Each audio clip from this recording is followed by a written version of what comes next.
நீ பேசவா? பூவையாய் மலர்ந்தவள் பெண்ணே நீ பேசவா? பூவையே நீ எழுந்து பெண்ணே நீ பேசவா? புதுமைகள் பேசிட அமைந்திட்ட களமிது. பெண்ணே நீ பேசவா?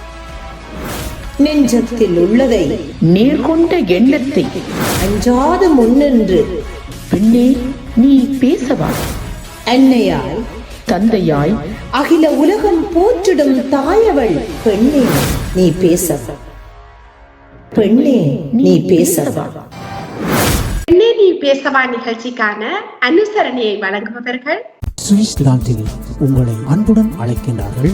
SMTS ஜுவல்லரியின் விதவிதமான தெரிவுகள், மனம் கவரும் வண்ணத்தில் மங்கையர்கள் கழுத்தையும் கையையும் அலங்கரிக்க நல்ல தரமான தங்க நகைகளை பெற்றுக்கொள்ள SMTS ஜுவல்லரி. இனிமை தமிழ் மொழி எமது, எமக்கின்பம் தரும்படி வாய்த்த நல்லமது. கனியை பிழிந்திட்ட சாறு எங்கள் கதியில் உயர்ந்திட யாம் பெற்ற பேறு என்ற பாவேந்தர் பாரதிதாசனின் அழகான கவிவரிகளோடு இன்றைய பெண்ணே நீ பேசவா நிகழ்ச்சியில் STS தொலைக்காட்சி அன்புறவுகளை சந்திப்பதில் மிக்க மகிழ்ச்சி அடைகிறேன். அனைவருக்கும் அன்பு வணக்கம்.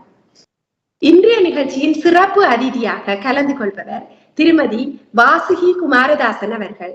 பாரிஸில் இருந்து அவர் கலந்து கொள்ளுகின்றார். இவர் சுயாதீன ஊடகவியலாளராக இருக்கின்றார். தாயகத்தில் உதயன் பத்திரிகையில் உதவி ஆசிரியராக பணியாற்றியவர். மேலும் இவர் ஆஸ்திரேலியாவில் இருந்து ஒலிபரப்பாகும் SBS ஆஸ்திரேலியா வானொலியின் தமிழ் பிரிவில் இலங்கை செய்தியாளராக சேவையாற்றிய தாளம் FM இணையதள வானொலியிலும் இவருடைய சேவை தொடர்கிறது. பாடசாலை காலங்களில் விளையாட்டுத்துறை, மொழித்திறன், குறிப்பாக கட்டுரை, நாடகம் என்பன, நடனம் என்பனவற்றில் சிறந்து விளங்கியவர். மிக அழகாக ஓவியங்களை வரையக்கூடியவராக இருக்கிறார். கேக் செய்வதில் வல்லவராக இருக்கிறார். இவருக்கு 2 வளர்ந்த பிள்ளைகள் இருக்கின்றனர். அற்புதமான குடும்பத்தின் தலைவியாக இருக்கின்றார். இவருடைய பிள்ளைகளின் பெயர் ஆதித்தன், ஆதர்ஷா. அவரை நிகழ்ச்சிகள் அழைத்துக் கொள்வோம். வணக்கம் வாசுகி குமாரதாசன் அவர்களே. வணக்கம் குணாலினி. நீங்களுக்கும் அன்பான இந்த வணக்கங்கள். உங்களுடைய இளமை பருவம், பெற்றோர், நீங்கள் கற்ற பாடசாலைகள், பின்னர் நீங்கள் புலம்பெயர்ந்து இப்போது வசிக்கின்ற இடம். நான் பிறந்தது யாழ்ப்பாணத்துல இருந்தாலும் சிறு வயதுல வளர்ந்தது முழுக்க சிங்கள கிராமங்கள்ல தான் வளர்ந்தேன். எனது அப்பா ஒரு தொழில்நுட்ப உத்தியோகத்தராக இருந்தவர். எனப்படுகின்ற ஆட்சி பள்ளத்தாக்கு விருத்தி சபை அதுல வேலை செய்ததாங்க நாங்கள் கிராமங்கள்ல நிறைய சிங்கள கிராமங்கள்ல வளர்ந்தோம். 77ஆம் ஆண்டு வரைக்கும் எனக்கு தமிழ் குடிவளம் தெரியாது. நான் சிங்களம் தான் கதைக்கிறேன் இலங்கையில இருந்தேன். அதுக்கு பிறகு 77ஆம் ஆண்டு முதலாவது இனக்கலவரத்தை நாங்க எதிர்கொண்டிருந்தாங்க. ஆனால் எங்களை காப்பாற்றினதும் சிங்கள மக்கள் தான். அதன் பிறகு யாழ்ப்பாணத்தோட இது இருந்தது. அப்பா தொடர்ந்து இருந்தது.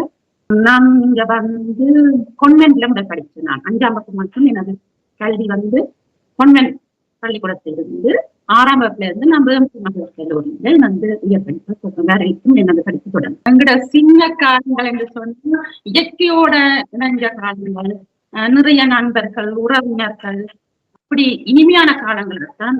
என்னதான் ஒரு சூழல் இருந்தால் கூட நமது காலம் நாங்கள் கூற பற்றி நிறைய சிந்திக்காமல் இனிமையான காலங்களாக தான் கழிந்ததாக நான் இன்ற வரைக்கும் நான் நம்புறேன். நான் எதிர்பார்க்கவே இல்லை இவ்வளவு இந்திய வயதுகளில் தமிழை கற்றுக்கொண்டதும். தமிழ் வந்து எனக்கு ஒழுங்கா கதைக்க வராது. அதால சின்ன வயதுல இருந்து அம்மா எனக்கு புத்தகங்கள், பத்திரிகைகள் அதை அறிமுகப்படுத்தும். அது தமிழ் அல்லது எழுத்து குழந்து விட்டது நான் இன்றைக்கு நம்புகிறேன். படித்த பாடசாலையில் நீங்கள் வேம்படி என்று சொல்லியிருந்தீர்கள். இங்கு கதைக்கிற போது ப்ரவுட் வேம்படியன் என்று சொல்லுவார்கள். வேம்படியில் படித்ததென்றவுடனும் ஒரு பெருமை தானாக வந்து விடுகிறது. பெண்ணே நீ பேசவா? உங்களுடைய விளையாட்டு திறன் வியக்க வைப்பதா? பரம்பரை சாம்பியனாக வந்திருக்கிறீங்க, அப்படி ஈட்டி அறிதல் செய்திருக்கிறீங்க. பள்ளிக்கூட காலத்துல மொழித்திறன் போட்டிகள்ல கட்டுரையோ நாடகமோ ஓவியம் வரையக்கூடியவராக இருக்கிறீர்கள். உங்களுடைய பாடசாலை கால திறமைகளை பற்றி. 4ஆம் வகுப்பு படிக்க ஒரு டீச்சர் இருந்தவா. எனது புத்தகம் என்ற ஒரு புத்தகத்தை எங்களை கீப் பண்ண சொல்லி சொன்னாங்க. அதுல வந்து முதலாவது நாங்கள் ஒரு எங்களை பற்றி எழுதுறது. அதுதான் அதுல இருந்து அவர் கிழமை ஒவ்வொரு கிழமையும் ஒவ்வொரு படம் தருவா. புறா நாடு, பனை மரம், தொட்டி, குடும்பம், இப்படி எல்லாம் தந்து அதை பெற்று சொல்லுவாங்க. சித்திரையோ கவிதையோ ஏதோடு எழுதும்போது சொல்லுவோம். அதுதான் எங்களுக்கு அந்த எழுதலாம் என்ற ஒரு துணிவை தந்தது. என்ன மாதிரி எழுதினாலும் அதுக்கு நல்லா இருக்கு இன்னும் செய்யும்போது எல்லாரையும் என்ன மட்டும் இல்லை எல்லாரையுமே ஊக்குவித்தவ அந்த ஞானரத்னம் மிஸ். இப்ப எங்க இருக்கிறான்னு தெரியாது. ஆனா நான் எப்பயுமே பற்றி நல்லா சொல்லிக்க நான் அவ எந்த நேரமும் நினைத்துக் கொள்கிறேன். நான் பெரிய அக்கா மேரோட போய் ஹேண்ட் போல்டு காட்டுறேன்.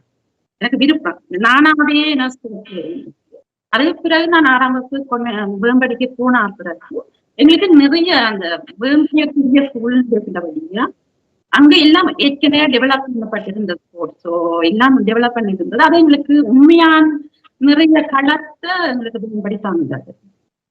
அதுல இருந்து ஸ்போர்ட்ஸ் கேட்க coaching camp, basketball game அப்படி அனுப்பிக்க நான் வெளியால போனேன். வெளியால போய்க்க அங்க எங்களை ஐடென்டிஃபை பண்ணி எங்களை கண்டுபிடிச்சு பிறகு YMCA வாங்குவோம் அவர்களாக கூப்பிட்டு. அப்ப நான் அதுல இருந்து YMCA போனா உலக விளையாட்டுகள் பேட்மிண்டன், டேபிள் டென்னிஸ், விளையாட. அதே நேரம் பாஸ்கெட் பால் டீம் என்ற கட்டினாம இருந்தேன். YMCA எங்களை வளர்த்து விட்டது சூழல், சுற்றி இருந்தவர்கள், திறமைகள் அதற்கு தெரியாம இருக்கும். எங்களை அம்மா அப்பாவுக்கு எப்பயுமே நாங்கள் தான் பெஸ்ட் அப்படின்னு அப்படித்தான் நிறைய. ஆனா அந்த எங்களை சுற்றி இருக்கிறது எங்களை வளர்த்து விடுது. ஒரு கத்தோத்தா பரவாயில்லை அடுத்த முறை செய்யலாம் என்று அந்த வளர்த்து விட்ட ஒரு சூழல் எங்களுக்கு அமைஞ்சது. பெண்ணே நீ பேசவா. தொழில்சார் சுயாதீன ஊடகவியலாளராக நீங்கள் இருக்கிறீர்கள். 1995களில் உதயன் சஞ்சீவி ஆசிரிய பீடத்துல நீங்க உதவி ஆசிரியராக இருந்திருக்கிறீங்க. எங்களை பொறுத்த வரைக்கும் நீங்க வளர்த்து விட்டது என்று சொல்லிக்கல உண்மையில உதயன் சஞ்சீவியை நினைக்காம ஒரு காலத்தை நான் நினைக்க மாட்டேன். இலக்கிய வளர்ச்சியை பொறுத்த வரைக்கும் உதயன் சஞ்சீவி 1995ல சமூகத்திலே ஆக்கின வகிபாக என்ன என்று நீங்க நினைக்கிறீங்க? நீங்க உதவி ஆசிரியராக இருந்திருக்கிறீங்க. அதுக்கு பின்னுக்கு இருக்கிற சூழ்நிலைன்றது எல்லாருக்கும் தெரிஞ்சு கொள்ள வேண்டிய சூழ்நிலைன்னு நான் நினைக்கிறேன். இப்ப நான் கூடி ஊடகவியலாளர் போகணும்ன்றது இப்பயுமே இந்த கனவுல இருக்கவே இல்லை. நம்ம முழுக்கும் பார்க்காங்க. அதான் நான் சொன்னேன், எங்களை சுற்றி இருந்தவர்கள் எங்களை ஊக்கப்படுத்தி கொண்டே விட்டுடா. எங்க நண்பர் ஒரு பூவாசன் தான் இப்ப ஆஸ்திரேலியால இருக்கு. அப்ப அவர் தான் சொன்னார், எங்க அப்பா சொன்ன பேப்பர்ல ஒரு எக்ஸாமுக்கு வந்தது. அவர்கள் ஆசிரியர் பீடத்துக்கு பயிற்சியாளர்கள் எடுக்க. அப்ப வாசன் அதை அவன் அப்பா சொல்லிதான் இது வாசனுக்கு சரியா இருக்கும், நீ கொண்டே கூடுவோம். வாசன் அதை கொண்டு வந்து காட்ட வாசன் இதை கூடும் உமாக்கு இது சரியா இருக்கும். அப்ப நான் சொல்றேன், எனக்கு நான் இதை பற்றி படிக்க எனக்கு இதழியல்ன்றது பேப்பரை பாதிக்கிறது மட்டும்தான் எனக்கு இருந்தது. அது என்ன செய்யணும்ன்றதே எனக்கு தெரியும். அவர் சொன்னார், இல்ல இல்ல போய் செய்யும் அது சரி வரும். அப்ப காலமே பாலவாசன் வந்து இருக்கிற எக்ஸாம் நான் சரின்ட்டு அவருக்காத்தான் போனேன். அப்பா அம்மா பிரச்சனை இல்லை, சரி போய் செய்துட்டு வாங்க எக்ஸாம் தாங்க. போய் செய்துட்டு வந்து செலக்ட் ஆகிட்டேன். அப்ப அங்க போய்க்கத்தான் தெரியும் நான் தான் முதலாவது பெண் ஊடகவியலாளர் அங்க என்று சொல்லி. நல்ல மதிப்பு, விருப்பம், எல்லாரும் பெரியவர்களா இருந்தப்ப எனது கணவர் சொல்லிதான் மற்றவர்களும் தெரியாது. இப்பயும் எனது கணவர் சொல்லுவார், நான் போய் 1 மாசத்துக்குள்ளேயே உதவி ஆசிரியரா வந்தேன். நான் கணவர் சொல்லுவார், நாங்களெல்லாம் 1 வருஷம் 2 வருஷம் இருந்துதான் உதவி ஆசிரியரா வந்தோம், நீங்க வந்தோன்னு வந்துட்டீங்கன்னு சொல்லி. எங்களுக்கு கானமயில்நாதன் அப்ப ஆசிரியரா இருந்தார். அவர் இப்பொழுது காலம் செஞ்சிருக்கார். அவர் நல்லபடி கட்டி கொடுத்து நீங்க நல்லா செய்யுங்க உண்மையா வளர்த்து விட்டார்கள். சுற்றி இருக்கிறவர் உண்மையா வளர்த்துத்தான் விட்டார்கள். நாங்களாம் ஒன்றும் வளர்ந்ததே இல்லை. அப்ப அந்த காலத்துல அது புலிகளின் கட்டுப்பாட்டு பகுதியாக நாடு அந்த சூழல் இருந்தது. அப்ப எங்களுக்கு ஏற்படுறாரு ஒரு செய்தி எங்களால குடாநாட்டை தவிர வழியால இருந்து ஒரு செய்தி கிடைக்கணும்னா நாங்கள் முற்றும் முழுதாக வானொலியை நம்பிக்கொண்டிருக்கிறோம். அதை தவிர எப்பயாவது அந்த கும்படி ஊரியாங்காதைகளால் அங்கிருந்து இங்கால வேறவர்கள் கொண்டு வர ஒரு பத்திரிகையை வச்சோண்டு, ஒரு பத்திரிகையில வர ஒரு கட்டுரையை வச்சோண்டு நாங்கள் அதை டெவலப் பண்ணி 4-5 நியூஸாக எடுக்க வேண்டிய காலம். அப்படித்தான் ஒவ்வொரு நியூஸும் நாங்க தவற விடக்கூடாது. அப்ப இந்த டியூட்டி காலம் அவர்கள் 6 மணிக்கு நேரம் போக வேண்டியிருக்கும், இல்ல 9 மணிக்கு போகணும். காலம் போய் அந்த 6 மணில இருந்து நியூஸ எடுத்து அதை ரெக்கார்ட் பண்ணி அதை விளங்கி இங்கிலீஷ் வேற மொழியில எல்லாம் வரும். அங்கனக்கு இங்க கேட்டு அதை உயிர்ந்து அப்படித்தான் நாங்க செய்யறோம். நேரம் அந்த நேரம் உதயன் எல்லாம் ஷெல் எல்லாம் அடிச்சு அதுக்கு காலங்கள்ல எனக்கு இறப்புகள் எல்லாம் நடந்த காலம். வேலை செய்யறத மற்ற விரும்புறது இல்ல பொம்பளை எல்லாம் நெட்ட பாக்குறோம். அப்ப எங்களுக்கு ஒன்றுமே இல்லை. அந்த கொஞ்ச காலம் என்றாலும் ஊடகம் என்றது என்ன, இவ்வளவு சிக்கல் இவ்வளவு கஷ்டங்கள் இருக்குன்றது நாங்க தெரிந்து கொண்டிருக்கோம். அந்த கால பரப்பு எனக்கெல்லாம் ஞாபகம் இருக்குது. நான் ஒரு நாள் செய்தி கேட்டோன்றிருக்கிறேன். அப்ப ஒரு சமாதானம் அப்படி ஒரு காலம் போய் கொண்டிருக்குது. திருவோணமலையில கப்பல் அடிச்சாங்க நியூஸ். நான் தான் கேட்கிறேன். அது ஒரு டொச்லஸ் இப்ப ஜெர்மனி நான் நோட் தட்டி கொண்டு போயிட்டு அதை என்ன புரிவாச்சு. ஆனால் நான் வேறு ஒன்றிலையும் அது வேறையே இல்லை. அப்ப நான் சொல்றேன், இப்படி புலிகள் அடிச்சு தினம் திருவோணமலையில ஒரு கப்பல் அடிச்சாச்சு. காலம் 9 மணி செய்திகளுக்கிட்ட மத்தியானம் 12 மணி செய்தி ரேடியோட கேட்கும் வரைக்கும் வேற எங்கேயும் நான் காத்திருக்கேன் கன்ஃபார்ம் பண்றது. அது தலைப்பு செய்தியா போக வேண்டிய விஷயம். அது ஸ்பெஷல் எடிஷனா வருது. அன்றைக்கு பின்னேறம் நாம் இருக்கும் இல்லையா, காலம் ஒரு எடிஷன் பின்னேறம் ஒரு எடிஷன் அப்படி எல்லாம் இருக்கும். பேப்பர் எல்லாம் இருக்கா, மாட்டுத்தாள் பேப்பர்ல எல்லாம் பேப்பர் காலங்கள் எல்லாம் நாங்க சாப்பாடு அதை பெரிய இருந்து அப்படி கணவர் நிறைய விஷயங்கள் தெரியும். உண்மையில இதைத்தான் நான் குறிப்பாக உங்கள்கிட்ட இருந்து விருப்பப்பட்டேன். நான் என்னென்னா, ஆக கஷ்டமான ஒரு கால பகுதியில மனச்சஞ்சலம் நிறைஞ்ச நேரத்துல மிக மெய்மையான செய்திகளை சரியான நேரத்துல தந்து கொண்டிருந்த பத்திரிகையாக அப்ப உதயன் சஞ்சீவி இருந்தது. பெண்ணே நீ பேசவா. അതിന്റെ இன்னொரு பக்கத்தை 95 காலப்பகுதி பிறகு இடம்பெயர்வுக்கு பிறகு கஸ்தூரியார் வீதியில நிர்வாக பீடம் இயங்கிய போது ஒரு புதிய எழுத்தாளர்களுக்கான ஒரு எழுச்சி ஒன்று ஏற்பட்டது. அதில் வளர்ச்சி பெற்ற எழுத்தாளர்கள் எழுச்சி பெற்றதாக நான் காணவில்லை. புதிய இளம் எழுத்தாளர்கள் இனம் காணப்பட்டார்கள்.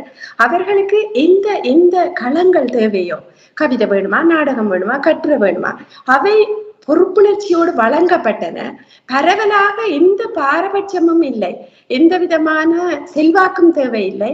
அந்த இடத்தில் வளர்ந்து வரும் எழுத்தாளர்களுக்கு ஒரு பெரிய ஊக்குவிப்பு களமாக உதயன் இருந்தது.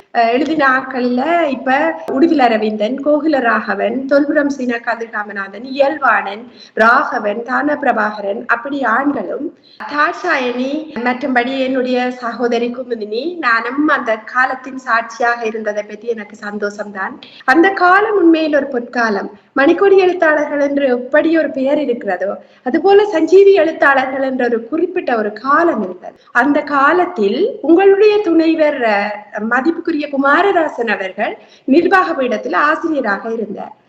ஆகவே நாங்களும் எப்போதும் நன்றியோடு இருக்கின்ற ஒரு ஊடகவியலாளர், ஒரு ஆசிரியர், பத்திரிகை ஆசிரியராக அப்போது இருந்தபடியா இப்போது வரைக்கும் நான் கவனிப்பது என்னென்றால், ஒரு நீண்ட காலத்துக்கு தொடர்ச்சியாக கலாநுட்பத்தோடு தேர்ந்த செய்திகளை மிக தெளிவான சிந்தனையோடு எங்களுடைய தமிழ் சமூகத்துக்கு எது தேவையோ அவற்றை பற்றி அவர் இன்றும் பரிசிலிருந்து குமாரதாசன் என்று எழுதி வருவதை நான் பார்க்கிறேன்.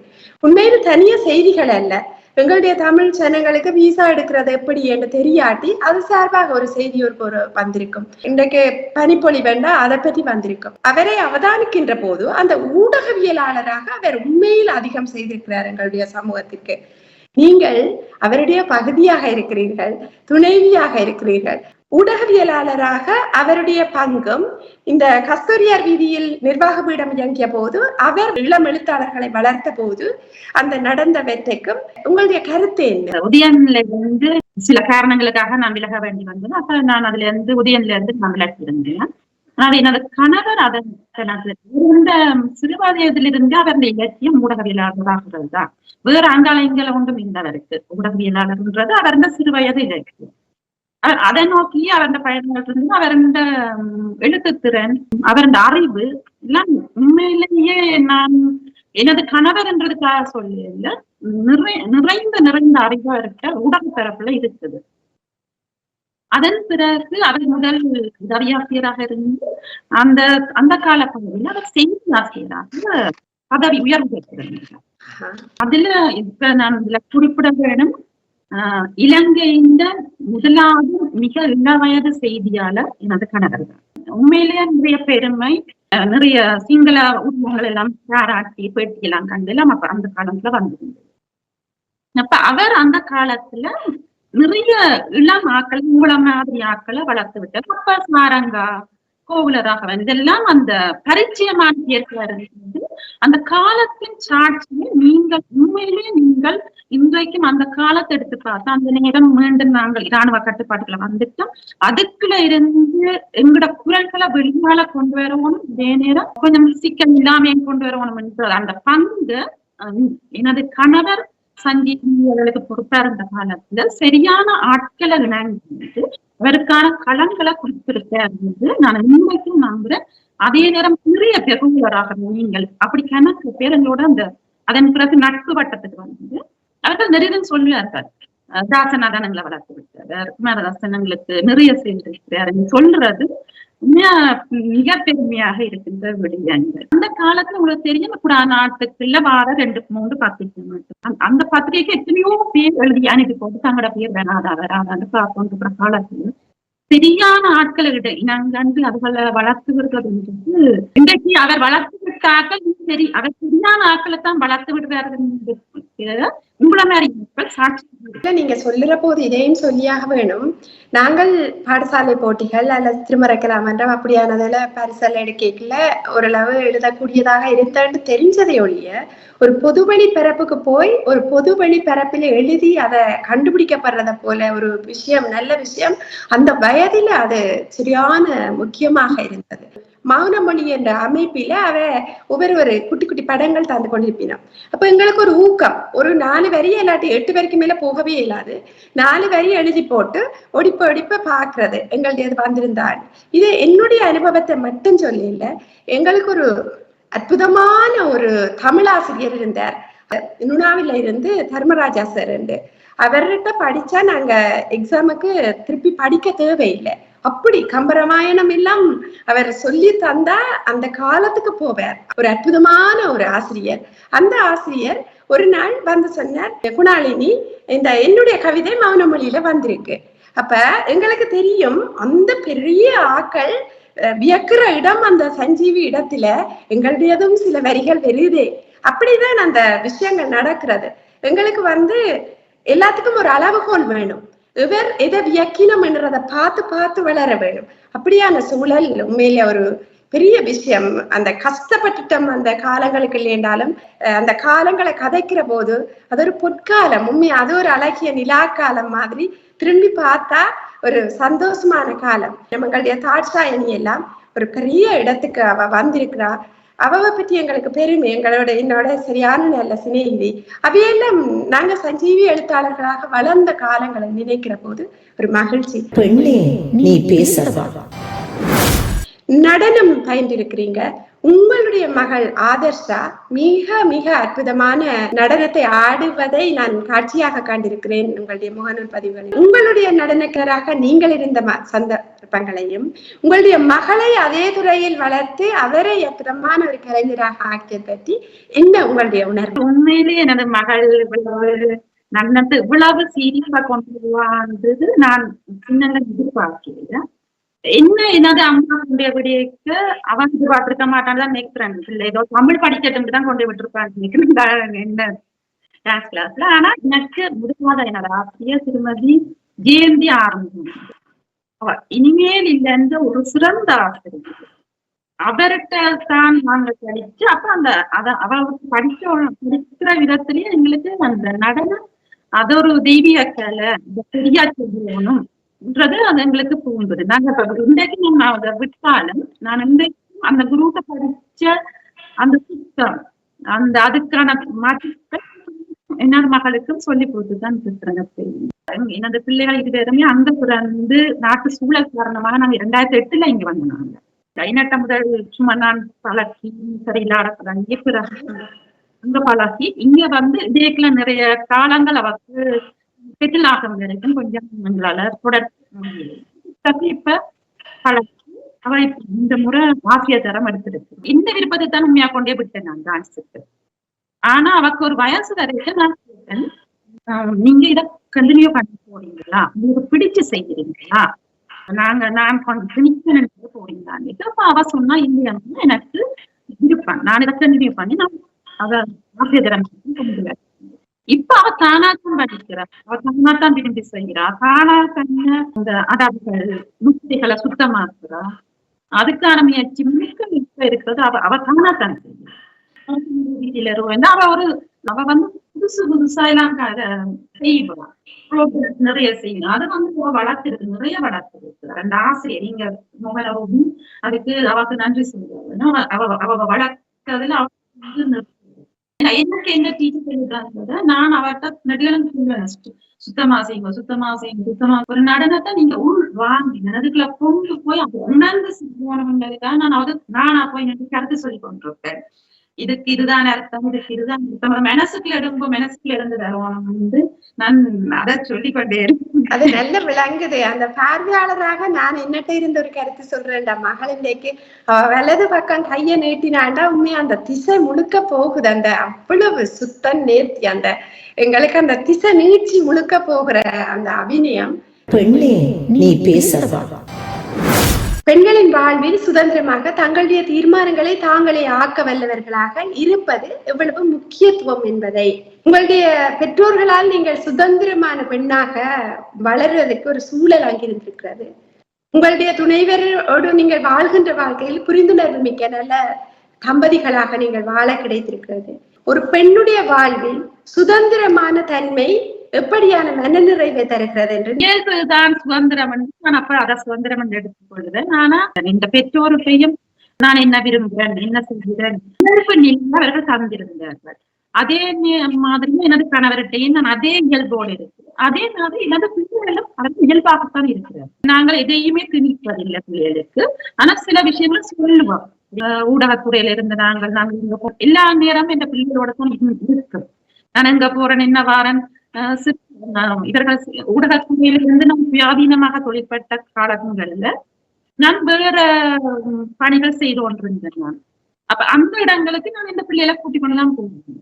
அவர்களோட சேர்ந்து தான் விளையாடுவேன். வயம் சேர்க்க அவைகளுக்கு தான் கூட்டி வந்து போவேன். கோயில்களுக்கு அவையோட தான் போவேன். என்னோட கணவருடைய நேரம் உதவியில திருத்த வேண்டியிருந்ததால் நான் பிள்ளைகள் சேர்ந்து செய்ததுகள் கூட. இந்த மகன்லாம் சின்ன கார வாங்கி கொடுத்தா உடைச்சு பாட்டு சொல்லி எடுத்துருவாங்க. எல்லாரும் பேசினாங்க, நீங்க உலகத்தை கொடுத்துட்டு அதை உடைக்க வருவீங்கன்னா நான் விடுவேன், அதை அறிந்து கொள்ள வேண்டும். மகளுக்கு எல்லாம் பெயிண்ட் சாமான எல்லாம் வாங்கி கொடுத்து சிவர் எல்லாம் சொல்லி வச்சிருக்கு. பேசி நம்ம ஏன்னு சொல்றீங்க பெயிண்ட் அடிக்க சொல்லி, அது அவர்களுடைய சுதந்திரம். நீங்க என்ன துறை எடுத்துருங்க அதெல்லாம் நம்ம சொல்றதே இல்லை. ஆனா சொல்றேன் இதை விட கொஞ்சம் எடுத்திருக்கலாம், கொஞ்சம் படிச்சிருக்கலாம் என்று சொல்லுவேன். ஒழிங்க இன்னும் யாரோடைய நாங்க கம்பியா பண்றோம். நாங்கள் எல்லாருமே ஒரு தனி மனிதர்கள்.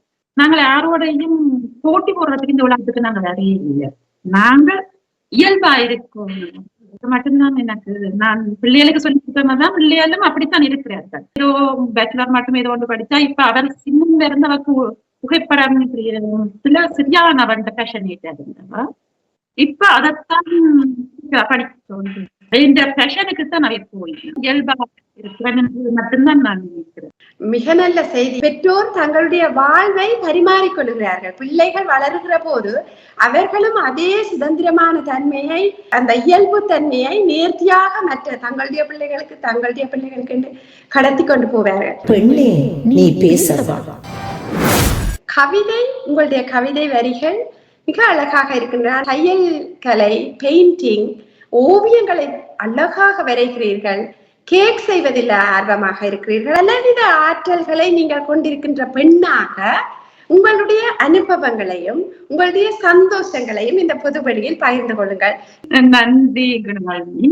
இந்த கவிதை அனுபவம் வந்து சொன்னா ஊர் சனசமூக நிலையங்கள்ல நடக்கிற போட்டி தான் நான் முதல் பங்கு பெற்றின கவிதை போட்டி என்று சொல்லுவேன். அதுக்கு முதல்ல பாடசாலையில அட்வான்ஸ் லெவல் வரைக்கும் செய்தேன். அது வந்து கவிதையே இல்லைன்னு சொல்லிட்டாங்க.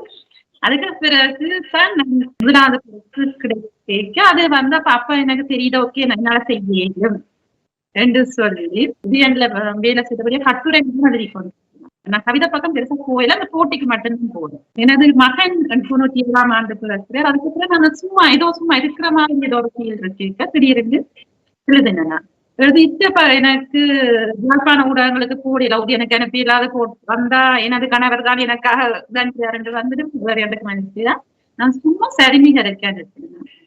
நான் எதிர்பார்க்கவே இல்லை. இந்த ஒரு கொட்டும் இல்லாமல் சரிமிகர் பத்திரிகையில என்னது ஒரு கவிதை வந்தது.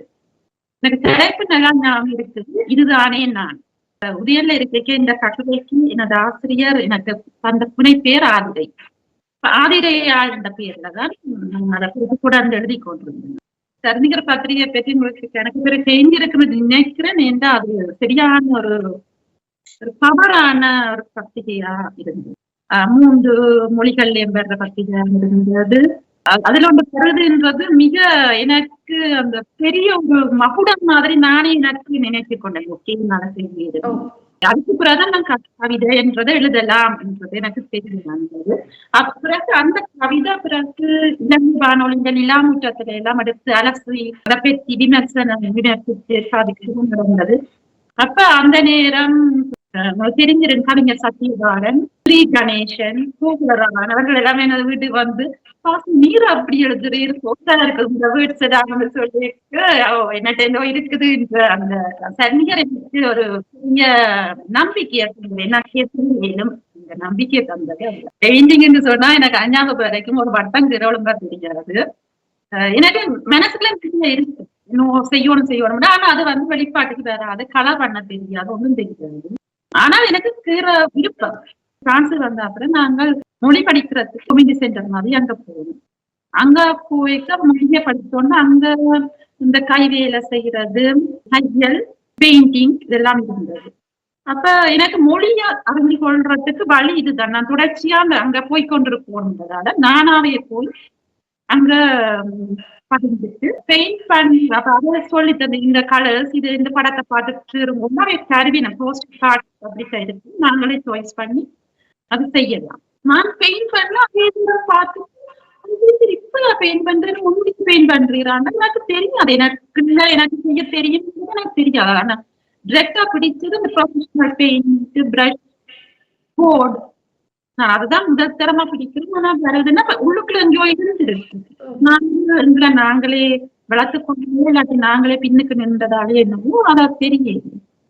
இங்க வந்து அந்த தானத்தான் வந்து எனக்கு இன்னும் கலர் காம்பினேஷன் அது இதுன்னு தெரியாது. ஆனா என்னத்தையும் செய்த அது ஏதோ வேற அதே மாதிரி கேக்கு நான் யூடியூப் பார்த்து அறிந்து கொள்றாருன்னு எனக்கு தெரிஞ்சிருக்கு. என்னத்தையாவது செஞ்சிருவேன், துணிச்சு செய்வேன், மேசிய கலட்டுடன் கேட்குவேன், எல்லாம் செய்வேன். அப்படித்தான் கேக் பண்ணுவேன். தையல் யூடியூப் பார்த்துதான் பிளவுஸ் எல்லாமே நான் அந்த அதான் சோசியல் மீடியாவா எல்லாரும் பேசுவேன். நம்ம சும்மா அதுக்குள்ள இருக்கிறது. ஆனா நாங்கள் அதை வேர்த்தா பயன்படுத்துவோம்னா அது நிறைய விஷயங்கள் எங்களுக்கு தருன்றது நான் மிக நல்ல செய்தியும். இதிலிருந்து ஆற்றல்கள் உள்ளவர்கள் அதை கண்டுபிடிக்கப்பட்ட அந்த சரியான நேரத்துக்கு அது வெளியில விரைக்கல தானே தன்னுடைய ஆற்றலை அறியாமலே எங்களுடைய வாழ்க்கை காலம் போய்விடும். தொடர்ந்தும் நீங்க நிறைய இந்த உங்களுடைய கலை சார்ந்ததையோ தொழில் சார்ந்ததுலயோ நிறைய நல்ல மாதிரி செய்யணும் என்று எங்களோட நல்வாழ்த்துக்களையும் சொல்லிக்கொண்டு பெண்ணே நீ பேசவா, இந்த பெண்ணே நீ பேசவா நிகழ்ச்சியை பற்றி உங்களுடைய கருத்து என்ன? உண்மையாகவே மிக மிக திறமையான நிகழ்ச்சி. நிறைய திறமை உள்ளவர்கள் நீங்க எப்படித்தான் தேடி பிடிக்கிறீங்கன்னு எனக்கு தெரியல. நிறைய திறமை உள்ளவர்கள் தேடி பிடிச்சு அழகா அறிமுகப்படுத்துறீங்க. உண்மையா எனக்கு எல்லாம் உங்களுக்கே தெரியும். நான் அவ்வளவு பின்னுக்கு நின்றான், என்னால வேற விருப்பமே இல்லை. அவ்வளவு பொட்டன்ஷியல் உள்ள பெண்களை நீங்க தேடி பிடிச்சு அறிமுகப்படுத்துறீங்க. இது தொடர வேணும். இன்னும் எத்தனையோ பேர் இருக்கிறார்கள், நிறைய திறமைகள் அவர்கள் வெளி பெறாமல். சில பேருக்கு ஏதோ ஒரு எழுதியோ ஏதோ அந்த பேர்கள் தெரியுது, தெரியாமலே நிறைய திறமைகளோடு நிறைய பேர் இருக்கிறார்கள். அவர்களையும் கண்டுபிடிச்சு நீங்க கொஞ்சம் கொண்டு வரணும் இந்த ஆசை. மிக நன்றி. உங்களுடைய நேர்காணலில் நீங்கள் வாசி குமாரதாசனாக நீங்கள் வந்து கலந்து கொண்ட போது என்னுடைய கருத்து ஒன்றை இங்கே பதிவு செய்ய விரும்புகிறேன். இந்த நேர்காணல் முழுதும் நீங்கள் சொல்லுகின்ற மற்றவர்கள் தட்டி கொடுப்பதால், மற்றவர்கள் வளர்த்து விடுவதால் நாங்கள் வளர்க்கிறோம் என்ற செய்தியை நான் அடிக்கோடிடும் செய்தியாக பதிவு செய்ய விருப்பப்படுகிறேன். உண்மையில் உங்களுடைய துணைவராகட்டும், மற்றபடி எங்களை வளர்த்த ஆசிரியர்களாகட்டும், அவர்கள் தட்டி கொடுப்பதால், ஒரு பெண் இன்னொரு பெண் சக பெண்ணை தட்டி கொடுப்பதால் நாங்கள் சமூகத்தில் வளர்க்கிறோம், எங்கள் வாழ்வை நல்லபடி வாழ்ந்து கொள்கிறோம். இந்த நேர்காணல் எனக்கு மிகுந்த மனநிறைவை தந்திருக்கிறார். மிக்க நன்றி நீங்கள் வந்து இதில் கலந்து கொண்டதற்கு. இன்றைய போல இன்னும் ஒரு மகத்தான ஆளுமையோடு வருகின்ற வாரம் பெண்ணே நீ பேசவா நிகழ்ச்சியில் சந்திப்பதில் மிக்க மகிழ்ச்சி அடைகின்றேன். அன்பு வணக்கம். நன்றி. பெண்ணே நீ பேசவா. பெண்ணே நீ பேசவா நிகழ்ச்சிக்கான அனுசரணையை வழங்கியவர்கள் சுவிட்சர்லாந்தில் உங்களை அன்புடன் அழைக்கின்றார்கள் SMTS ஜுவல்லரியின் விதவிதமான தெரிவுகள். மனம் கவரும் வண்ணத்தில் மங்கையர்கள் கழுத்தையும் கையையும் அலங்கரிக்க நல்ல தரமான தங்க நகைகளை பெற்றுக்கொள்ள SMTS ஜுவல்லரி. பெண்ணே நீ பேசவா. பூவையாய் மலர்ந்தவள் பெண்ணே நீ பேசவா. பூவையே நீ எழுந்து. பெண்ணே நீ பேசவா. புதுமைகள் பேசிட அமைந்திட்ட களமிது. பெண்ணே நீ பேசவா. நெஞ்சத்தில் உள்ளதை நேர்கொண்ட எண்ணத்தை அஞ்சாது முன்னின்று. பெண்ணே நீ பேசவா. அன்னையாய் தந்தையாய் அகில உலகம் போற்றிடும் தாயவள். பெண்ணே நீ பேசவா. பெண்ணே நீ பேசவா.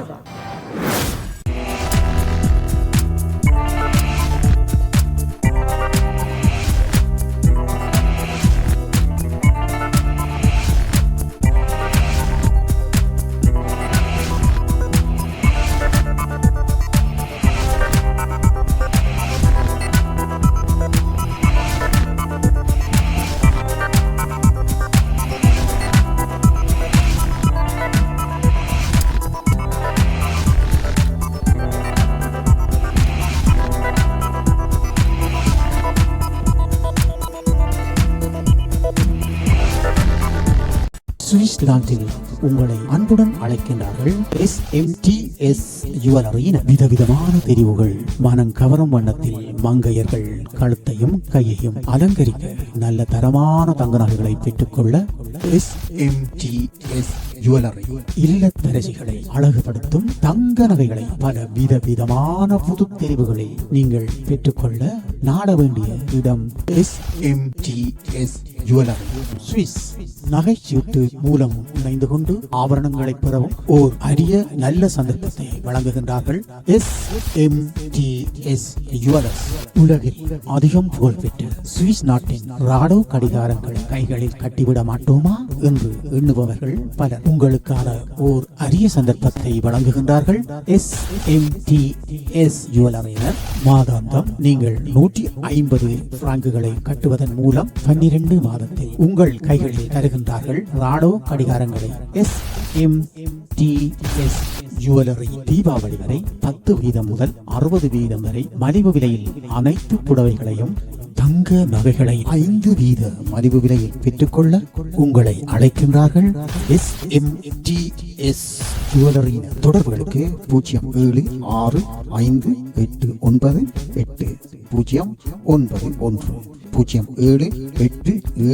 0787715229.